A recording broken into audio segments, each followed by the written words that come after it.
Welcome back, ladies and gentlemen, to another video, our other weekly review. I hope we are doing good.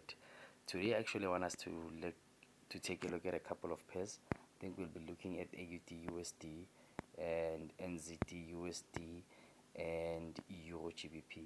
I took a look at these pairs. I saw some nice actual potential movements that might happen, and this video is now coming out on a Monday, unlike during the weekend, actually on Sundays, because I kind of like had some minor issues and events to attend to for the previous week. So let's clear everything to start on a new page. Alright, so as we can see, this is our high. Actually, I really like to mark this on a daily time frame. Let's start on a daily time frame. You can see that that was our previous high there on a daily, and this is the low that the market failed to actually break. So from this area, I would just like to take the supply as we are at the high. So at the high, we are actually trying to find the ceilings where the market will actually fail to break, to give us those reversals or retest to the downside. So let's just mark out all these areas of importance over here. These areas are potential reversal areas where the market could actually just test and reverse or have some type of reaction. And also this one, yes, I think that will be it for the daily, because of that's our previous low and that's our current high, and the market has kind of like moved bearish. Reason that the market broke this low over here, the market broke this area over here to the downside, and once again internally the market pushed to the downside here, giving us a very solid break of structure. And if you also understand patterns, you can see that over here the market gave us a nice head and shoulders pattern over there, which is usually a good thing to see, especially at the high, at the very nice high, at the very nice supply, where we're actually looking for those reversals patterns before we can actually confirm that the market is actually respecting our current market structure. So the market went there and it tapped. The moment it tapped there, it came to create this left shoulder and actually broke structure to the downside. This is a strong signal that the market is now looking for sellers. The market is now looking to go short from this area over there to all the way to the downside. But as we know that there are potential reversals points and areas within that zone, the market won't just shoot straight to the downside. So these are potential reversals area where we'll be looking to take our profits or re-enter should we decide to actually go short at any current market price. So internally we can see that the market has been giving us now lower lows and lower highs, lower low, lower high, lower low, lower high, lower low. So what we expect at this point is the market to give us a lower high to the upside. So from this price, let me just keep it here from H1 because it's more cleaner at this area. I see a very nice selling area here. The market broke strongly, leaving some bit of inefficiency. This is a very nice supply over here. This is a very nice supply over there. It will be nice to see the market pushing all the way to the upside to tap in those buyers, to then melt to the downside, going with that overall direction of sellers. Because on AUDUSD I'm totally looking for those sellers. I'm bearish, but should the market decide to break above this area and then push all the way to the upside, then the market sentiment would have changed. Then I'll also be looking for those sellers. But overall, seeing this nice head and shoulders forming, I'm very bearish. and seeing this pattern over here that is forming over here, I want us to take a look at something at AUDUSD. Notice here on this bullish trend, notice what the market did here. Immediately the market broke out of this, from this low. Immediately the market broke here. It gave us a retest of like one candlestick here. If you can see that one candlestick, and then the market did what? It pushed drastically to the upside, breaking some structure again, and there was another retest, and the market shot straight to the upside from there. Now you see the very same thing forming on an H1 time frame, but on a lower time frame. What do we actually think would happen? Does it mean the market may actually continue to sell from this area than to retrace at that area? Because if you can look, the market, sellers are coming in very hard. Even this rejection, this first retest, failed to go exactly into that supply area at the top there.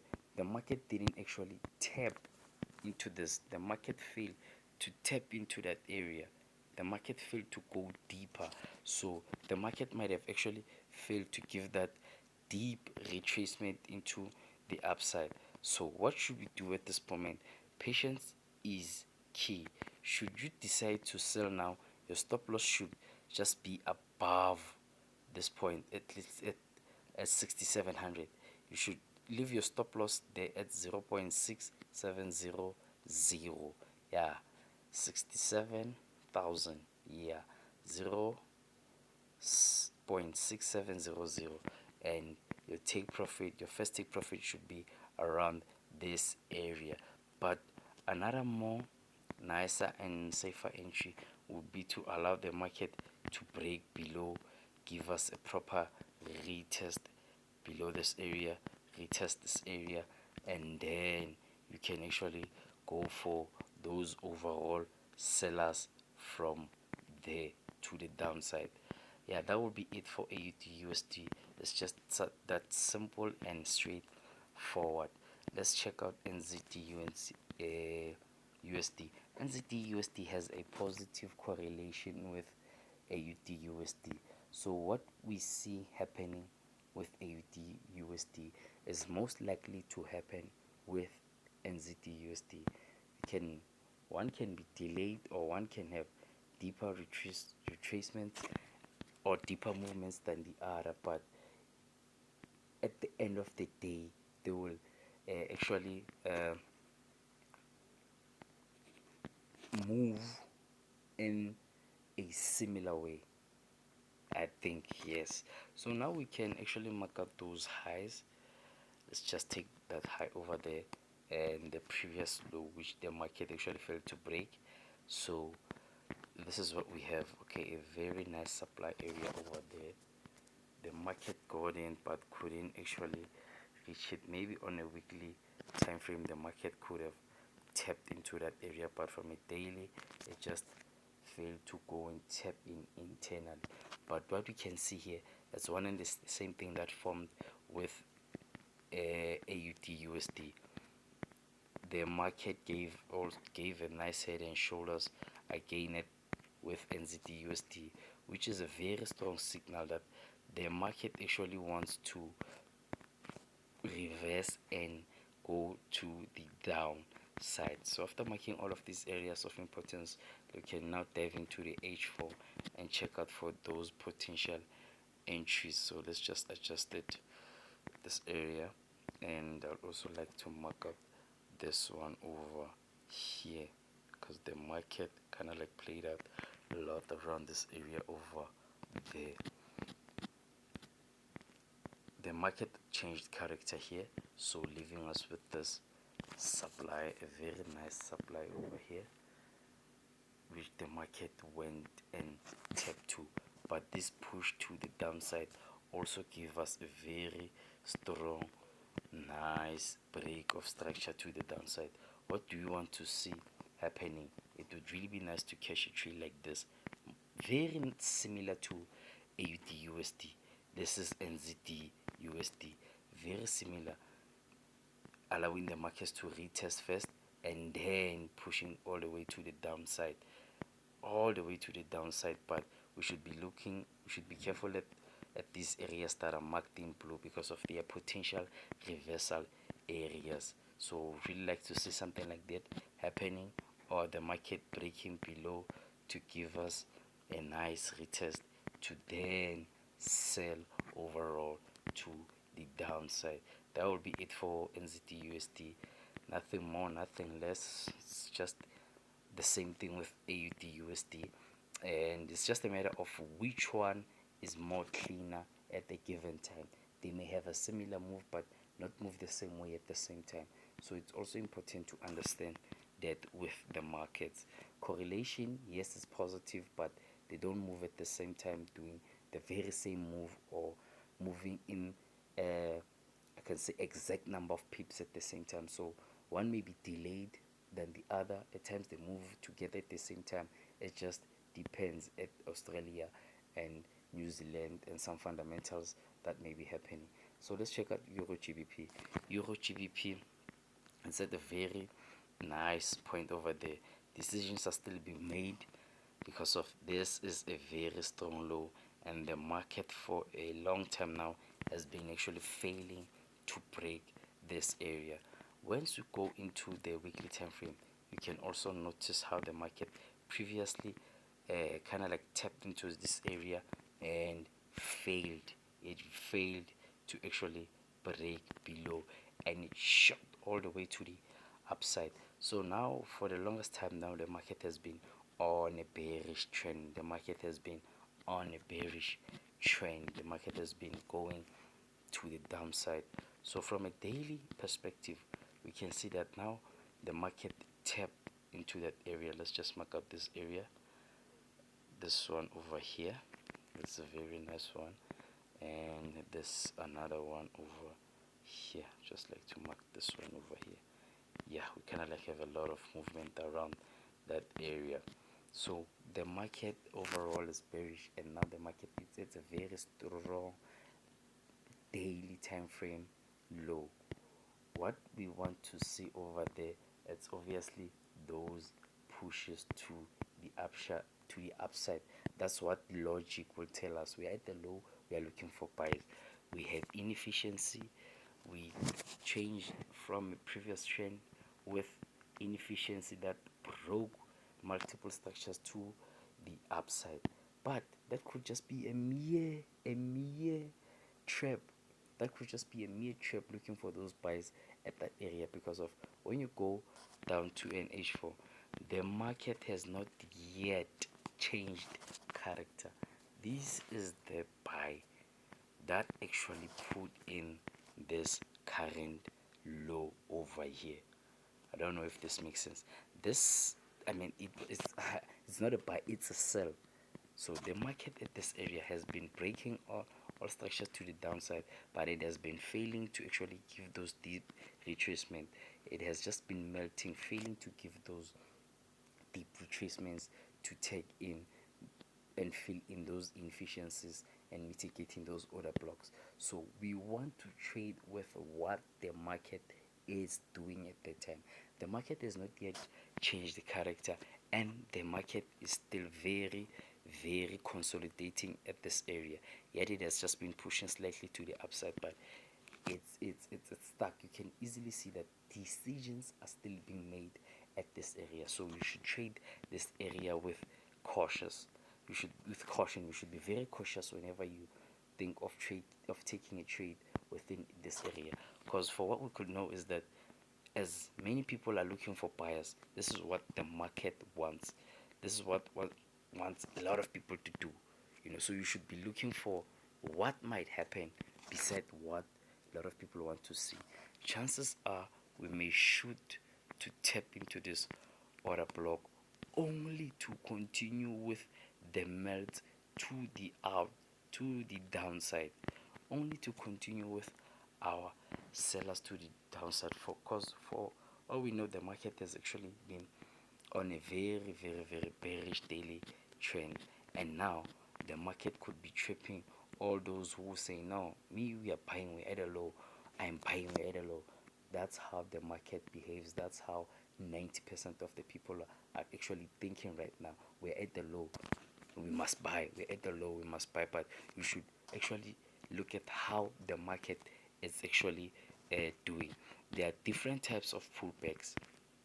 We have corrective pullbacks and there are impulsive pullbacks. So you should, there are three. We have corrective, impulsive, and sweeping.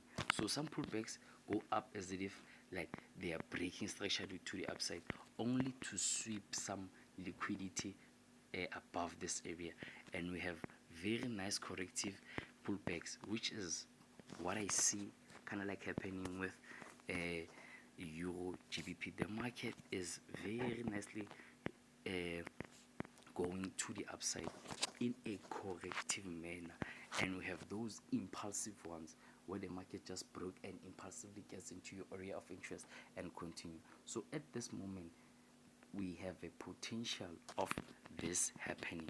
So what we see right now is that the market is consolidating all the way to the upside. So I'm looking forward to the market actually shooting all the way to the upside and then to continue to this area over here to the downside and possibly all the way to the downside. But should the market actually fail to respect that, I'll actually be looking for the market to break that area, including this trend over here.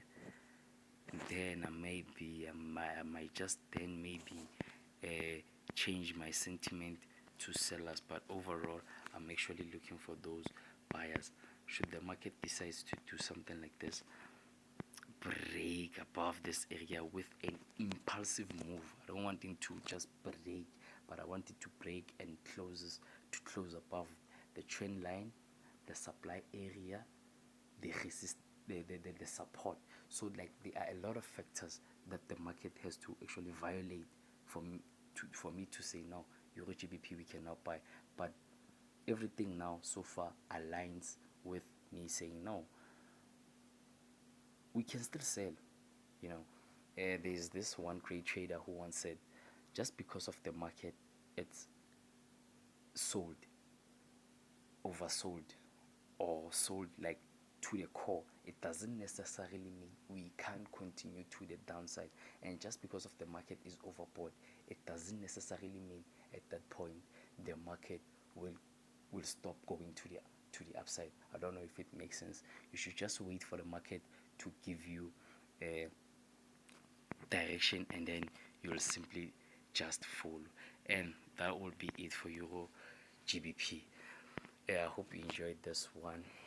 Please, you can just like, share, and share your thoughts in the comment section and tell us what do you think of this overview and what to look out for this upcoming week.